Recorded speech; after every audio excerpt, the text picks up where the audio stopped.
Hello, church. I'm coming to you on 9/11, a somber day for us as a nation as we look back and remember all those who sacrificed their lives and who just literally ran towards the crisis on that day. Firefighters and paramedics and police officers and all kinds of first responders. And then, of course, tragically, the thousands of people who lost their lives just by getting up and going to work that day. So we want to take some time today to remember those. Jen has done a great job of giving us an opportunity through our social media platforms of Instagram and Facebook for you to participate in a memorial type activity that you could do with your families or do individually called Remember the Sky. And so we just invite you to participate in those. I made a commitment some 21 years ago that we would not forget, that we would always take some time and remember those who willingly laid their lives down for others and for those who lost their lives and the ripple effect of their families. All right, so with that in mind, we're still in the book of James. We're going to pick it up in something that I think is not going to be very popular today, mostly because we are all guilty, So we pick it up in James chapter 4. We're going to go with verse 11. James writes this, brothers and sisters, which is interesting because he uses that term, brothers and sisters, because he's about to say a really hard thing. And so he wants to remind everybody, hey, we're in it together. It's all of us together. Brothers and sisters, do not slander one another. Anyone who speaks against a brother or sister or judges them speaks against the law and judges it. Now remember, this is the law of love that we talked about a few weeks back. When you judge the law, you are not keeping it, but sitting in judgment on it. There is only one lawgiver and one judge, the one who is able to save and destroy. But who are you to judge your neighbor? Man, that's a great question. Who are we to judge our neighbor? Here's the thing. You do it, I do it, we all do it.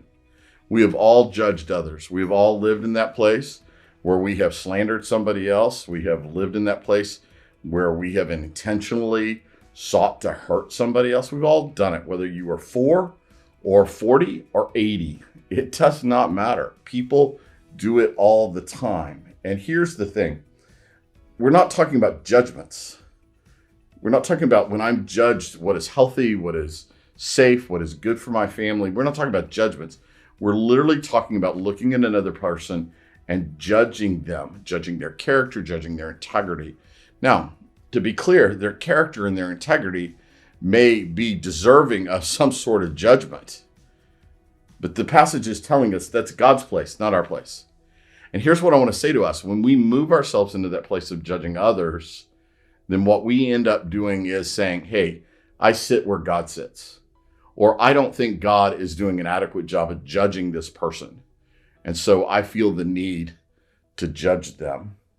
You know, listen, even if we don't judge, I think we invite it sometimes through gossip, right? And here's what happens is you may not judge someone else, but you're visiting with somebody who is clearly judging somebody else, and then you don't stop it.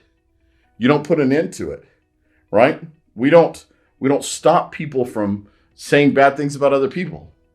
And so again, you may not be judging that person, but you're participating in the judgment of them by what? By not stopping it. Here's an example that I see happen all the time. I had a guy tell me not long ago, about a year ago, he says, God, Pastor, I was out and somebody who used to go to our church began to say all kinds of bad things about you and talk about some things that he didn't agree with, that you had done and blah, blah, blah, blah.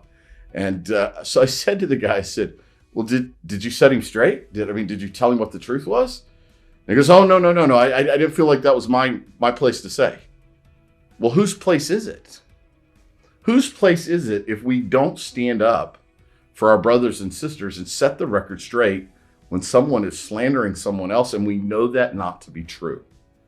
This is the challenge for us. I believe gossip has a way. I learned this line from Jason, our youth pastor, as he used it related to something else, but it says this: gossip has a way of collecting things that should never be collected. Gossip has a way of collecting things that should never be collected. Right? There's just some places that we just shouldn't go, shouldn't do. Listen to what Jesus says in Matthew chapter 7. Jesus says this: do not judge, or you too will be judged. For in the same way you judge others, you will be judged. And with the measure you use, it will be measured to you. This is a strong statement. Then he goes, you want an example? Here's how it works. Why do you look at the speck of sawdust in your brother's eye and pay no attention to the plank in your own eye? How can you say to your brother, let me take the speck out of your eye, when all the time there's a plank in your own eye? You hypocrite, first take the plank out of your own eye, and then you will see clearly to remove the speck from your brother's eye. The problem is not to call attention to the speck in your brother's eye.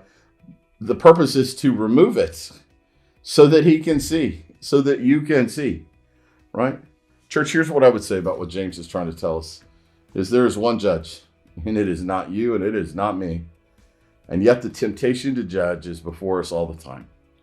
So I think this is a challenging word for us this week as we think about those places where our mouth, again, as James has said so many times, where our mouth gets us in trouble, where we've not taken captive our thoughts and filtered them through Jesus. So I encourage you this day, be somebody who doesn't judge, right? Don't be that person. The reality is that circumstances and situations require judgment. Your brother and sister requires no judging on your part. Amen.